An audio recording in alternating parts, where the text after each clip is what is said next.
प्रशांत जी, क्या परिवार केंद्रित व्यवस्था आधुनिक व्यक्तित्व से संघर्ष कर रही है कहीं न कहीं? कि परिवार केंद्रित जो हमारी व्यवस्था थी, वो कई व्यक्तियों को कुल मिला के वो परिवार केंद्रित बनी थी, ठीक है? ओके, तब जाके परिवार बनता है। 2, 4, 5, 10, 20, 50, 100 व्यक्ति करेक्ट। एकत्रित आते हैं, तब परिवार बनता है। अब बात वही होती पर है अभी ना तो परिवार कि की हमने कहा कि परिभाषा बदल पहले गई। पहले एक चूल्हा हाँ, और 10 भाई और उनके अपने-अपने जो कुटुंब मतलब पत्नी, बच्चे वगैरह और सबका एक ही चूल्हा जल रहा था। फिर अलग-अलग हो गए और समाज टूट गया। राइट। परिवार केंद्रित व्यवस्था जो थी, वो सबकी भलाई के लिए, सब सुखी हो इसके लिए बिल्कुल ठीक व्यवस्था थी।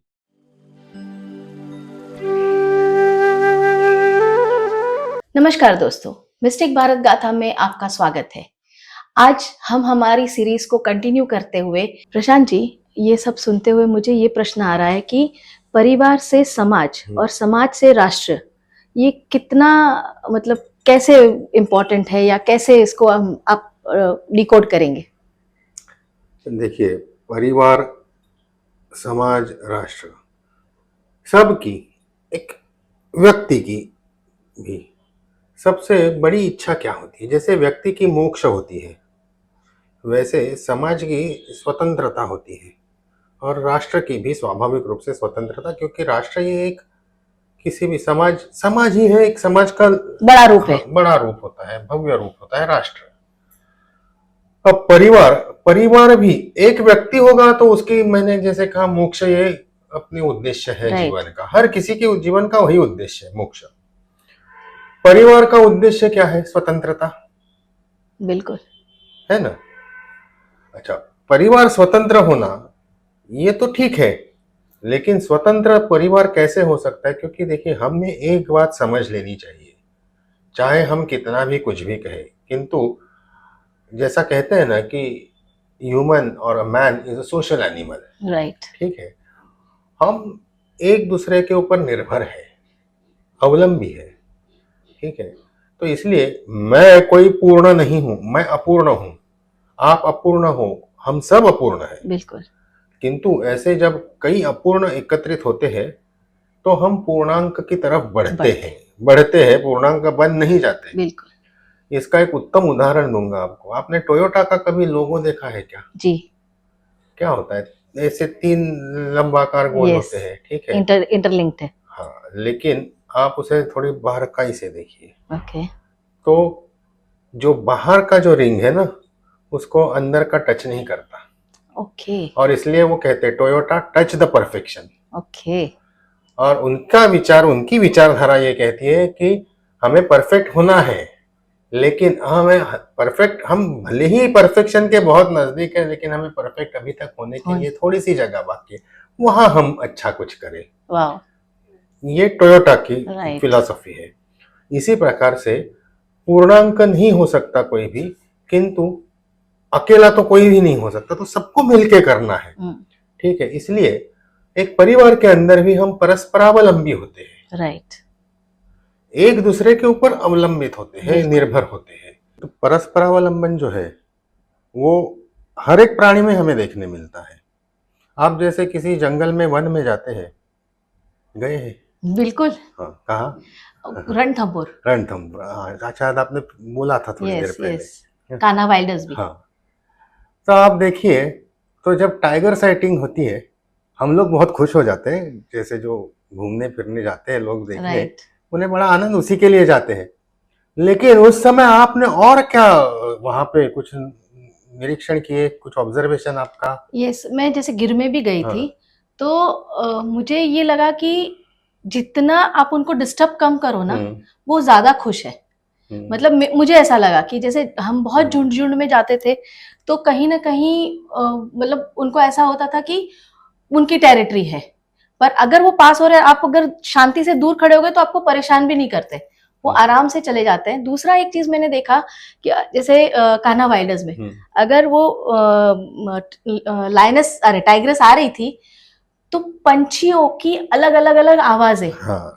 तो जिस तरह से वो एक दूसरे को मैसेज दे रहे थे हाँ, कि शी इज कमिंग। बिल्कुल। तो यही मैं कह रहा हूँ कि परस्परावलंबन इसी को हम कहते हैं। राइट। देखिए, पंछी ऊपर से देखते हैं, तो जैसे वो देखते हैं तो कोई जहाँ टाइगर रिजर्व है तो वहां पे टाइगर के नजदीक आने के समय पंछी कॉल देते हैं, बंदर कॉल यस, देते बंदर हैं, का भी मैंने देखा क्योंकि था। बंदर भी ऊपर से देख रहा है तो उसका यस। व्यू सबसे ज्यादा है। तो जैसे उसका कॉल आता है तो नीचे आप देखो तो बाकी के जो जानवर होते हैं वो अपना वहां से निकलते हैं, जितनी निकलते। तेजी से निकल सके उतने तेजी से निकलना शुरू कर राइट देते हैं। राइट राइट एक मनुष्य ही ऐसा है कि उस कॉल को फॉलो करते हुए वहां पहुंचता है, उसको फोटो वगैरह खींचनी होती है, इसलिए हम राइट जाते हैं इसलिए।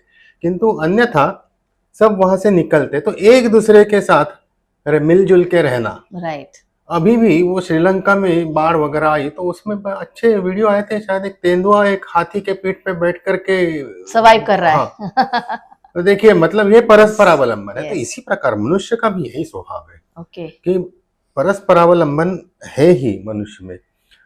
मैं किसी ना किसी पे निर्भर हूँ, मुझ पे कोई ना कोई निर्भर है, कदाचित वही व्यक्ति मेरे ऊपर निर्भर है, मैं भी उसी के ऊपर निर्भर हूँ, अलग अलग कामों के लिए। Correct correct. तो इस प्रकार से परिवार जो चलता है वो एक दूसरे पे निर्भरता, परस्परावलंबन, कर करके चलता है। परस्परावलंबन से ही परिवार चलता है। एक परिवार जब चल रहा है तो पति और पत्नी दोनों के अलग अलग काम, काम क्यों अलग अलग है? क्योंकि स्किल सेट अलग है। Correct correct. ठीक है, स्किल सेट अलग है इसलिए काम अलग अलग है, लेकिन एक दूसरे के ऊपर वो निर्भर है, तब चल करके, तब जा करके वो गाड़ी चल रही है। बिल्कुल बिल्कुल। इसी प्रकार से समाज की गाड़ी भी इसी प्रकार से चलती है। और इसलिए ये जो अपना एक विषय हुआ था थोड़ी देर पहले कि बार्टर वाला, जी। ठीक है, तो मैं बिल्कुल नहीं मानता हूँ। और ओके। मेरे मानने ना मानने से कुछ नहीं होता, किंतु व्यवस्था थी ही नहीं है। तो ये बार्टर की कोई व्यवस्था वैसे थी ही नहीं, जिसे बार्टर जिस प्रकार से कहा गया और आज भी लोग जिस प्रकार से उस पर विश्वास करते, वैसे कोई सिस्टम नहीं थी अपने इधर। ओके। एक गांव, ये एक पूरा परिवार था और परिवार में हर किसी की जिम्मेदारी दी हुई थी, अलग अलग निश्चित की हुई जिम्मेदारियां थी। और ये अवश्य था कि सबका भरण पोषण जो है वो हर कोई करेगा। राइट। इसलिए वहां पे पैसों की बात ही नहीं आती थी, परिवार के अंदर ये पैसों की बात नहीं आती है। बिल्कुल। वैसे ही गांव के अंदर भी पैसों की बात नहीं आती थी। पंजाब में कुछ वर्षों पहले तक अच्छा। एक प्रथा थी, कुछ गांवों में मैंने देखा था, आज से लगभग मान लीजिए 20 वर्ष पहले की बात है। गांव की महिलाएं शाम को जो है रोटियां एक साथ हाँ, बनाती थी, साझा चूल्हा। है ना। वो इसलिए कि टाइम पास करने के लिए नहीं होता था, तो इसलिए होता था कि एक साथ जब रोटियां बनती थी तो सब में बांटी जाती थी और सब में बंटती थी, तो उससे क्या होता था कि पूरे गांव का पेट भरता था, पेट भरता था, प्यार बना रहता प्यार है। बना रहता है। और जिसके पास नहीं हो उसको भूखा नहीं रहना पड़े, राइट भूखा नहीं सोना पड़े। Right right. तो ये परस्पर भाव जो था, परस्पर प्रेम था, स्नेह था, वो कहीं ना कहीं धीरे धीरे धीरे धीरे करते हुए बहुत ज्यादा प्रैक्टिकल होते गए हम। चूल्हे और अलग होते गए। वो चूल्हे अलग अलग होते गए, है ना। पहले एक संयुक्त परिवार होता था, तब सारे भाई, उनकी पत्नियां, उनके बच्चे, सब एक साथ, चूल्हा एक ही जलता था। जी। फिर होते होते चूल्हे अलग हुए, चूल्हे अलग हुए, परिवार अलग हो गए, अलग हो गए। परिवार अलग हो गए, तो सब आप सिस्टम टूट गया। In a way you became vulnerable. Yes, very true. ठीक है, वल्नरेबल हो जाते हैं। इसी प्रकार गांव भी वल्नरेबल हो गए ओके। कि गांव में जो एक बॉन्ड था, आपस में जो बंधे हुए थे लोग, प्यार से, स्नेह से के कारण, एक दूसरे के ऊपर अवलंबन के कारण, वो जो है वो सारा समाप्त होते गया है। और इसी भाव को जो है, इसी भाव से देश चला। बिल्कुल। और इकोनॉमी या अर्थव्यवस्था जो थी, अर्थव्यवस्था ये आपके विदेश से व्यापार के ऊपर निर्भर थी। बिल्कुल। आज भी हम इस चर्चा में कितना संयुक्तिक रहेगा मैं नहीं जानता, लेकिन आज भी जीडीपी जीडीपी जीडीपी की बात करते हैं। देखिए, ऐसा है, भारत जैसे देश का जीडीपी बहुत हाई होने ही वाला है। राइट। क्योंकि वो तो हमारा डोमेस्टिक कंजम्पशन जो है, देश के अंदर इतनी लोक संख्या, जनसंख्या इतनी भयंकर है कि अंदर ही अंदर माल बिकता रहेगा, और वही आप कैलकुलेट करते रहोगे, जोड़ते जाओगे तो बड़ा दिखेगा। बराबर है। देखना तो ये चाहिए कि हमने देश के अंदर की बात छोड़ दीजिए, हमने विदेशों से क्या लाया, करेक्ट। और उनको कितना पैसे दिए और वहां से कितने पैसे आए, वो मापदंड होना चाहिए किसी भी अर्थव्यवस्था का। मैंने कहीं पे पढ़ा था कि उस टाइम जब ब्रिटिशर्स यहाँ आए उसके पहले की बात है, हमारा देश 24% वर्ल्ड जीडीपी मतलब कंट्रीब्यूट जी करता जी था बिल्कुल, जीडीपी। लगभग 25% था, करेक्ट, लगभग 25% था। Which is a huge amount. वो वैसे ही करता रहा, किंतु यहाँ से जो है यूरोप में इंडस्ट्रियल रिवोल्यूशन हुआ। यूरोप के इंडस्ट्रियल रिवोल्यूशनाइजेशन को एक प्रकार से उसका कहेंगे तो फ्यूल करने के लिए यहाँ से सारा जो कच्चा माल है वो जाता रहा। राइट। और कच्चा माल भी इस प्रकार से जाता रहा कि बहुत कम दामों में, बहुत कम कीमतों में, और कम कीमत में वो कच्चा माल वहां जाता रहा। और वहां से जैसे यहाँ से कपास गया, वहां से कपड़ा बन के आ गया, हमारी इंडस्ट्री को और खत्म कर कपड़ा दिया। बन के आया वो यहाँ बिका, हमारी इंडस्ट्री खत्म हो गई। मैनचेस्टर एक नंबर पे चला गया, हालांकि Right. मैनचेस्टर का कपड़ा बहुत घटिया है, यस, बहुत घटिया कपड़ा है, फिर भी उन्होंने अपना चलाया। आज अमेरिका भी, ट्रम्प भी जो प्रयास कर रहा है वो लगभग उसी प्रकार के प्रयास है। राइट। बस अंतर इतना ही आ गया है कि आज आप सीधे सीधे कहीं पे जाकर के राज नहीं कर सकते हो, इसलिए वो अलग तरीके से चल रहा है, किंतु चल तो यही रहा है। सेम सिचुएशन जिसको आज हम भारत एक देश के रूप में बहुत सही विरोध कर रहा है। राइट। और युद्ध चल रहा है ये। और इसलिए मैं कहता हूं कि किसी भी समाज को किसी भी समय में भी अगर सशक्त समाज कहलाना है तो वहां पे सबसे पहले तो उसे धनाढ्य होना आवश्यक है। करेक्ट। जब आपके पास शक्ति धन की रहेगी तो आप बाकी की शक्तियां जो है वो खड़ी कर सकते हैं। और आज के परिप्रेक्ष्य में तो ये बिल्कुल सत्य है कि जिसके पास धन अधिक हो वो शक्तियां खड़ी कर सकता है। हमारे पास मनुष्य धन है। राइट। तो हमें अब जिसे पैसे जिसे कहते हैं, पैसों का धन, उसे खड़ा करने के पीछे अगर देश चल रहा है तो उससे कुछ लोगों के पेट में दर्द हो रहा है। वो नेचुरल है, क्योंकि कोई नहीं चाहता कि भारत वापस से वो ताकत बने या समृद्ध बने। भारत में ही कुछ कई लोग ऐसे हैं जो नहीं चाहते। हाँ, वो तो खैर ऑपोजिशन हर जगह पे। नहीं, मैं ऑपोजिशन की बात नहीं कर रहा। नहीं, आई एम सेइंग कोई भी अच्छी चीज का ऑपोजिशन मतलब होता ही है। मैं कोई पार्टी से बात नहीं कर रही हूँ, बट किसी भी अच्छी चीज आप करने जाओ तो उसका ऑपोजिशन हमेशा होता ही है। वो तो होता लोगों को समझ में बहुत देर में आती है। नहीं, वो तो होता ही रहेगा। बिल्कुल। अब देखिए, जैसे इस अभी का जो चल रहा है ना माहौल, अमेरिका ने वीजा पे $1 लाख वगैरह कुछ लगाए हैं। जी जी। फिर न्यूजीलैंड ने भी वीजा देना कम किया, ऑस्ट्रेलिया ने भी लगभग 30% दोनों ने कम किया है, और भी कनाडा ने कम कर दिया, यूके ने कम कर दिया इंडियंस को। तो उसमें लोगों को बड़ी तकलीफ हो रही है। ये तकलीफ क्यों हो रही है पता है आपको? क्योंकि ये जो भी कमाते हैं ना उसको मल्टीप्लाइड में 100 करते हैं। ओके। ठीक है, लेकिन आप जब खर्चा करते हो तब उसको नहीं करते हो आप मल्टीप्लाइड में 100। राइट। ठीक है, तो ये जो है परचेसिंग पावर आपकी कितनी है, राइट, पैसे की, उसके ऊपर निर्भर करता है। देखिए, आप यहाँ पे कॉफी पीते हो किसी भी सामान्य जगह पे तो 20-30 रुपए की होगी। बिल्कुल। वही कॉफी अगर आप इंग्लैंड में लेते हो तो 1 पाउंड की है, 1.5 पाउंड की है। बिल्कुल। तो कितने हो गए? 150 रुपए, 250 रुपए, है ना? तो लेकिन आप जब वहां कमाता है व्यक्ति, तो मान लीजिए कि पूरे वर्ष के 40-50 हजार पाउंड अगर कमा रहा है तो उसको आप कहोगे कि यार 50 लाख कमा रहा है। पर उसके सामने वहां का एक्सपेंस भी तो है। 50 लाख अगर कमा रहे हैं, यहाँ पे कितना कमा रहे हो? यहाँ पे आप 20 लाख कमा रहे हो और आप 30 रुपए की कॉफी पी रहे हो, और वहां 50 लाख कमा रहे हो, 150 रुपए की कॉफी पी रहे हो। ये क्यों हिसाब नहीं लगाते? करेक्ट। तो यहीं पे ये ट्रैप है, और इस ट्रैप में आज तक हमारी पीढ़ी दर पीढ़ी हम फंसते गए। लेकिन एक प्रकार से ये एक भारत के लिए एक आशीर्वाद है कि ये अगर हमारे बच्चों को लेना बंद करेंगे तो हमारे बच्चे जाना ही बंद हो जाएंगे अपने आप से। कहीं ना तो कहीं अपना ये देश जो है, जो टैलेंट, जो हमारा जो टैलेंट, जो ब्रेन ड्रेन हो रहा है वो रुक जाएगा। वो ब्रेन ड्रेन रुकेगा तब भी भारत के लिए बहुत बड़ी बात है। और आखिर देखिए, आखिर मैं तो ये मानता हूँ कि पश्चिमी देश जो है वो पूर्व के ऊपर ही निर्भर है, चाहे भारत हो, चीन हो, वियतनाम हो, कोरिया हो, इन्हीं के ऊपर निर्भर है। वो नहीं आगे बढ़ सकते क्योंकि यूरोप या अमेरिका के लोग जो है वो अब आलसी बन चुके हैं, उनका डीएनए आलसी बन चुका है। वो तो है, लेकिन यहाँ पर मैं आपसे एक बात पूछना चाहूंगी कि जैसे टैलेंट इंडिया के पास खूब है, लेकिन अगर वो रुक रहे हैं तो इंडिया को मतलब अपने भारत को भी उनको वैसा एनवायरनमेंट तो देना पड़ेगा ना। वो बनेगा, वो कैसे नहीं बनेगा, वो तो बनेगा, लेकिन जब ये, मैं यही कह रहा हूँ कि ये जब सोच बदलेगी, ये जो पाश्चात्य सोच हमने अपना पूरा ली है ना, इकोसिस्टम ही बदलेगा। हमने जो पाश्चात्य सोच अपना ली है, वहां वहां पे गड़बड़ हो रही है। करेक्ट। देखिए, वापस हम आते हैं उसी मुद्दे पे कि परस्परावलंबन और ग्राम मतलब एक परिवार, एक कुटुंब, कुटुंब व्यवस्था। अब हमारे मन में क्या आ गया कि फाइनेंस, आप कोई भी देखिए, किसी भी आज भी जाकर के देखिए, तो किसी भी एमबीए के कोर्स में फाइनेंस स्पेशलाइजेशन वगैरह में पहली बात ये बोलते हैं maximization of shareholders wealth.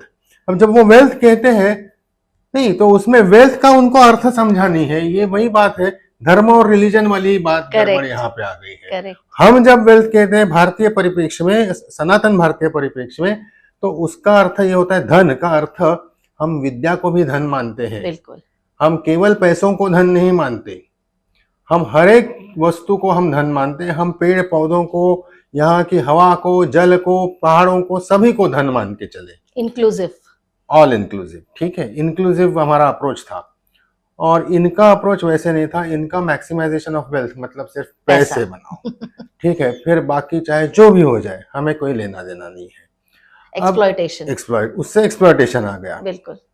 ये एक्सप्लॉयटेशन तब खत्म होगा जब वेल्थ की परिभाषा जो है वो कॉरपोरेट के दिमाग में बदलेगी। बिल्कुल। और इसीलिए आज भी मेरा मानना स्पष्ट रूप से ये है कि जितने भी भारतीय कॉरपोरेट हैं, उनको ये फिलॉसफी और भारतीय फिलॉसफी पे जो है, उनके सभी टॉप टू बॉटम सबकी जो है टाइम एंड अगेन ट्रेनिंग चलाती रखनी चाहिए। बिल्कुल। इसके लिए आपके पास इस देश में बहुत लोग हैं राइट। जिनके पास ये ज्ञान है।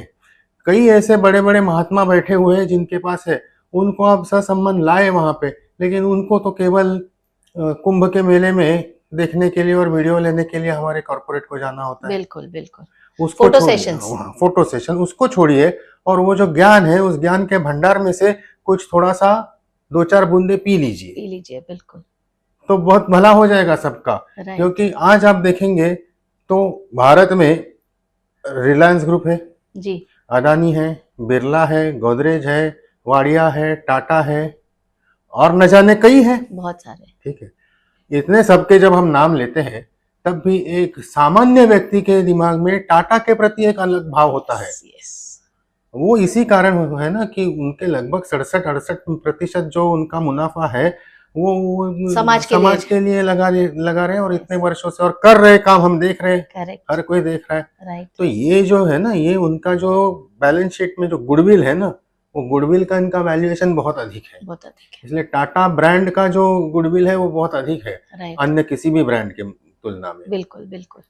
और यही कारण है, ब्रांड की मतलब पैसों में कीमत मत लगाइए, आप ये लगाइए कि आपके दिमाग में, व्यक्ति के दिमाग में क्या आती है बात। बिल्कुल। जब टाटा का नाम देखते हैं तो विश्वास, विश्वास।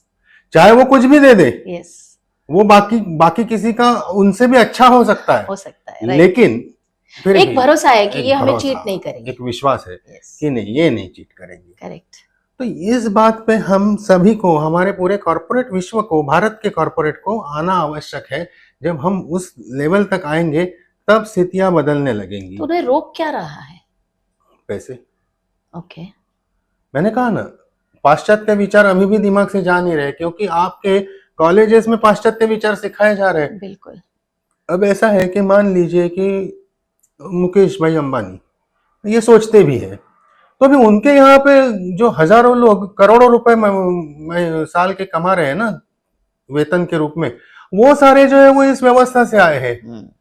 वो तो वही सिस्टम भी वैसे ही रन कर। पाश्चात्य विचारधारा की प्रोडक्ट है। तो बहुत लंबा प्रोसेस है। ये लंबा प्रोसेस है, और लंबा प्रोसेस है, असंभव नहीं है। नहीं है, बिल्कुल असंभव नहीं है, लंबा है। एटलीस्ट आने वाली पीढ़ियों के लिए हम ये चीजें और हर कर कोई सकते प्रयास कर रहा है, ये भी Yes. मैं बता दूं। आज आप देखिए तो रिलायंस फाउंडेशन इतना काम कर रहा है, बिरला का काम तो कई वर्षों से चल रहा है। जैसे बिल्कुल। पहले तो एक समय था जब टाटा बिरला, ये तो मतलब एक उपाधि जैसे थी, बिल्कुल। ये अरे टाटा बिरला जैसे, यस। है ना, कंपैरिजन होता हाँ। था। ठीक है, तो हर कोई कर रहा है, ऐसी बात नहीं है। लेकिन उसको नीचे तक आने में, देखिए, बाहर के भी चैलेंजेस उनको देखने हैं, बिल्कुल। इसलिए उन्हें पैसों की भी आवश्यकता है। ऐसे तो नहीं हो सकता कि बिजनेस कर रहा है तो व्यक्ति पैसा नहीं कमाएगा। राइट। बिजनेस करता ही पैसा कमाने के लिए है। हाँ, वो हो सकता है कि एक इकोसिस्टम मतलब बना दे जहाँ पे लेकिन उसके फाइनेंसिस प्रॉब्लम ना हो, एंड हाँ, देन धीरे धीरे वो नीचे लेकिन ले आए। मतलब मेरी तो ये सबसे, ये जो बड़े बड़े हमारे कॉरपोरेट हाउस है, इनसे मेरी अपील तो यही रहती है हमेशा। कहीं मुझे अगर अवसर मिलता है तो मैं किसी से भी यही कहता हूँ कि भाई साहब, आपके पास इतना धन है, ईश्वर ने आपको आशीर्वाद दिया इस धन का, जी, तो आपको जो है वो इसको जो है वो सनातन फिलोसॉफी पे ले। सनातन फिलोसॉफी से भी अधिक सनातन पद्धति से, जो गुरुकुल पद्धति थी, उससे कैसे हम शिक्षा का प्रचार प्रसार कर सके और वैसे विद्यालय, महाविद्यालय, विश्वविद्यालय जी, कैसे खड़े हो, इस पे ध्यान देना चाहिए और उस तरफ काम करना चाहिए, उस दिशा में। जब उस पद्धति से काम होगा तब अपने आप से सारा चित्र बदलेगा। बिल्कुल। जो बच्चे नहीं जा पाएंगे उनको यहीं पे अवसर दीजिए। कौन से जमाने में आपको पता है कि कणद, महर्षि कणद किस कालखंड में थे? मुझे भी नहीं पता, ठीक है, लेकिन तब उन्होंने परमाणु की बात की थी ना। बिल्कुल, बिल्कुल। परमाणु तो तब का था, कदाचित उससे पहले भी हो सकता है, लेकिन जो मानव इतिहास में जो जानकारी है वो ये है, ये है। ठीक है।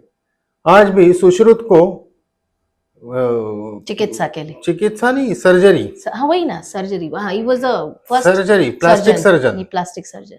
और उस समय के मैंने कुछ वर्ष पहले नेशनल ज्योग्राफिक या डिस्कवरी चैनल पे बात देखी, ये देखा था, एक चल रहा था प्रोग्राम एपिसोड, तो उसमें ये था कि उस जमाने के कुछ आर्कियोलॉजिस्ट को औजार मिले राइट। जो सर्जरी के थे, और उन्होंने उस पर रिसर्च करी, और रिसर्च के बाद में प्लास्टिक सर्जरी के हो सकते हैं ऐसे राइट। उन्हें लगा। कई जगह पे वो पिक्चर्स भी कार्व्ड किए हाँ, गए हैं। तो उन्होंने आज के युग के बड़े बड़े, विश्व के बड़े बड़े प्लास्टिक सर्जन्स का उस पे जो है ओपिनियन मत भी। क्या है वो लिया। उनका मत ये रहा कि ये जो औजार है, ये आज जो हम प्लास्टिक सर्जरी में उपयोग कर रहे हैं वैसे ही है।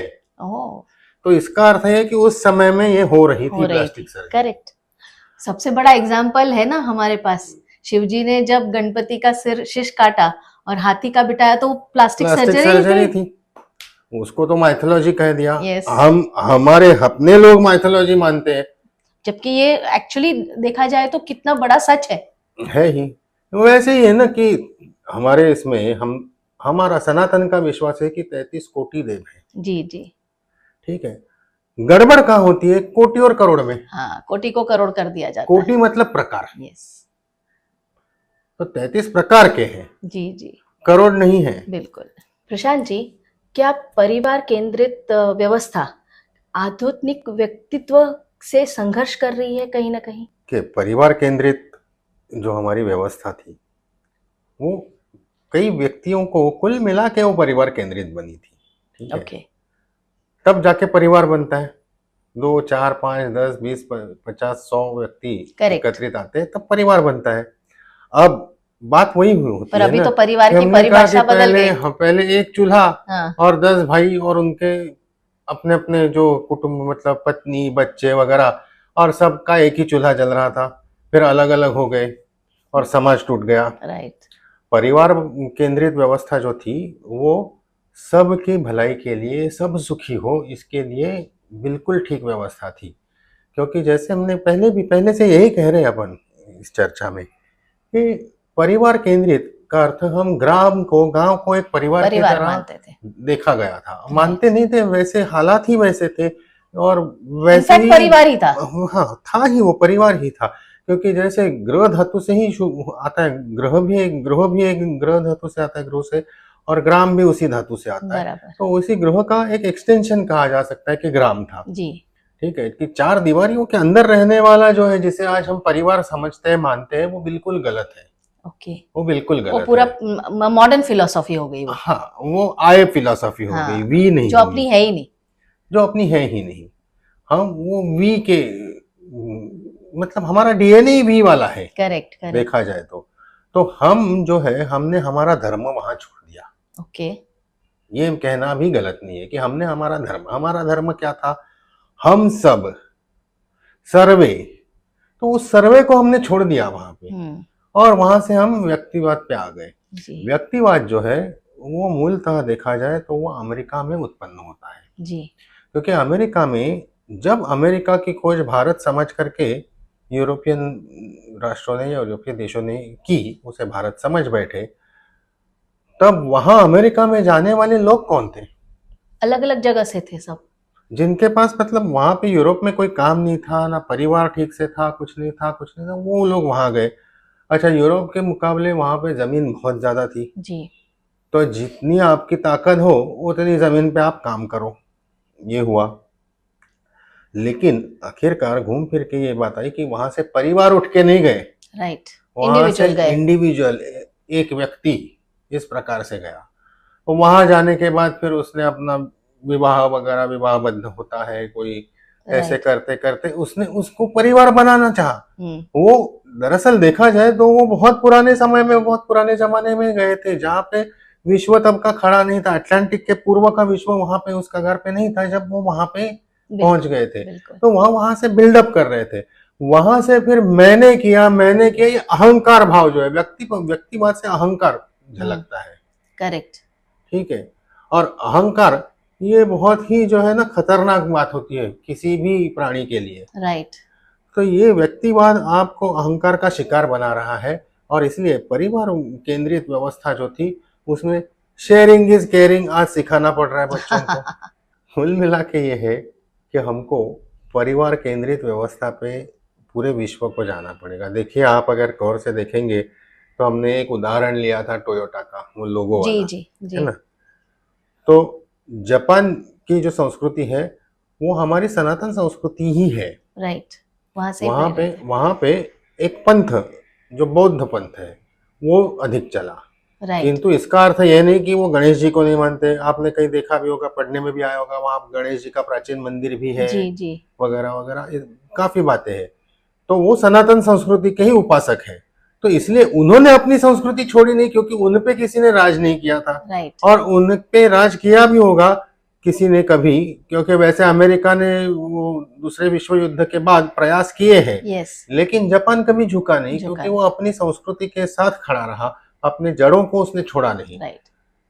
तो इसलिए वहां का आप देखेंगे तो वहां से ये सारे कॉन्सेप्ट आते हैं आगे चल के। जो कॉर्पोरेट कॉन्सेप्ट आप बन गए ना आज, जी बिजनेस कॉन्सेप्ट जो बन गए, वो जापान से आते हैं।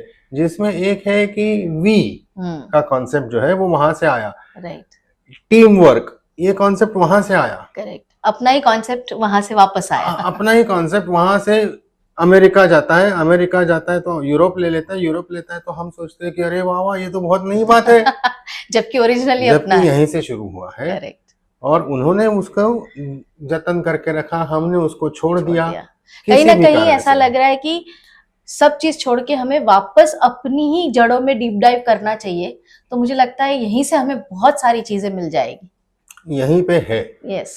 यहीं पे है। बहुत सारी चीजें जल गई, बिल्कुल। बहुत सारी चीजें जल गई, लेकिन बहुत सी चीजें जो है, बहुत सी बातें यहीं पे छुपी हुई है। उनका अगर हम ठीक से अध्ययन करें तो जी। आज लोग प्रयास कर रहे हैं। आज आप देखेंगे तो भगवत गीता का मैनेजमेंट में काफी उपयोग किया जा रहा है। ठीक है। और भगवत गीता तो एक महान काव्य है, महान काव्य है, जो हर बार आप पढ़ोगे तो आपको कुछ अलग ही लगता है। नया मैसेज मिलता है। हाँ, मतलब पिछली बार जो मैं समझा वो अब की बार अगर पढ़ूंगा तो कुछ अलग ही उसमें से अर्थ निकलेगा। जी जी। अलग ही समझूंगा। जी। ठीक है। किंतु उससे भी, उसकी तुलना में भी कई संतों ने हमें उसके बाद अपना अपना भाष्य या अपनी अपनी रचनाएं उसके ऊपर दी है। बिल्कुल। तो उसको भी थोड़ा सा अध्ययन उसका करेंगे ना लोग, तो थोड़ा सा ऐसे लगता है कि कुछ समझ में आएगी बात। क्योंकि वो भगवान की वाणी जो है वो, बिल्कुल, उन्होंने बहुत प्रैक्टिकल चीजें और सही तरीके से समझाई है, जिसमें सब चीज को एक साथ रखा है। बिल्कुल बिल्कुल। कहीं पे कोई सफर नहीं कर रहा है। जैसे समर्थ रामदास जो शिवाजी के गुरु हैं, जी जी। तो शिवाजी महाराज उनको गुरु मानते थे। तो देखिए, शिवाजी महाराज को तो कोई इतना हल्का नहीं समझता आज। बिल्कुल नहीं। ये तो लोग समझते हैं कि वो एक बहुत ही कुशाग्र बुद्धि के व्यक्ति थे। बिल्कुल। तो उन्होंने किसी को गुरु मानना मतलब तो बहुत बड़ी बात होगी। गुरु की भी वो पहुंच थी, इसलिए उन्होंने गुरु माना। उनका लिखा हुआ एक ग्रंथ है दासबोध। ओके। मराठी में लिखा है और थोड़े से उस जमाने की मराठी में है जी। तो वो समझने में, जिसे तो जो ट्रांसलेशंस वगैरह अवेलेबल बिल्कुल होंगे ना? बिल्कुल है, गीता प्रेस में भी मिलता है जी जी। तो लेकिन उसको समझने में जो मराठी भाषिक नहीं है उसको थोड़ी दिक्कत, मराठी भाषिक को भी दिक्कत जाती है, तो जो जिसकी मातृभाषा मराठी ना हो उसको थोड़ी और अधिक दिक्कत जा सकती जी है, किंतु कुछ कठिन नहीं है जी समझना। जी अब यहाँ पे वो सीक्रेट जो है ना वो छुपा है कि शिवाजी महाराज ने जो हिंदवी स्वराज्य स्थापन किया, उसे राम राज्य कैसे, वो राम राज्य की धरती पे कैसे था, क्योंकि समर्थ रामदास ने दासबोध में समर्थ रामदास को जो है हनुमान जी का अवतार ही माना गया है एक अच्छा प्रकार से। तो समर्थ रामदास ने राम जी की भक्ति की है, प्रभु रामचंद्र की, और उन्होंने जो ज्ञान दिया है वो राम का ही ज्ञान उन्होंने आगे दिया है कि ये था राम राज्य और इसी प्रकार से तुम्हें राज्य करना होगा। राइट, तो कहीं ना कहीं वही झलक दिख रही है। हाँ, तो जैसे उस समय उन्होंने भी इतिहास में हाथ डाल करके इतिहास के घड़े से कुछ निकाल के शिवाजी महाराज को दिया, इस प्रकार हमें भी आज उसी इतिहास के घड़े में हाथ डाल करके निकालना होगा और उसी का अनुकरण करना होगा, क्योंकि वही धर्म है, वही धर्म है, वही धर्म है। अपनी बात हो चुकी है कि धर्म क्या है, बराबर और है, हमने इसीलिए स्टार्टिंग में ही वो हाँ, डिस्कस और कर रहे इसीलिए जो भारत जो है कि भारत की बात जब आती है तो यहाँ का साहित्य, यहाँ की संस्कृति, यहाँ की परंपराएं, यहाँ का इतिहास, यहाँ के महापुरुष, ये सभी बातें जो है इनके बारे में निरंतर हमें चिंतन करते रहना चाहिए कि अगर ये होता तो उस समय ये क्या करते। बिल्कुल, आप जिसको भी आदर्श मानते हो उनको, लेकिन वो क्या करते, वो विचार करेंगे तो हमें मार्ग मिलेगा, मार्ग मिलेगा और तभी हम सही मार्ग पे चल पाएंगे। तभी सही मार्ग पे चल जी पाएंगे। जी जी, आज थोड़े से भटके हुए हैं। भटके हुए हैं, राइट। तो दोस्तों, आपने देखा किस तरह से सनातन एक धर्म है, ना कि रिलीजन, और किस तरह से वो हमारी इकोनॉमिकल सिचुएशन को इम्पैक्ट करता था। हमारी जड़ों से हमें जुड़ना कितना जरूरी है, हमारे देश को अपना मानना, उसकी भक्ति करना कितना जरूरी है, तब जाके हम सही मायने में स्वतंत्र होंगे। ऐसी कई बातें और हम आपके पास लेकर आते रहेंगे। आपका प्यार बनाए रखिए, हमें लाइक करिए, सब्सक्राइब करिए और शेयर करिए ताकि ये बातें और भी लोगों तक पहुंचे। धन्यवाद।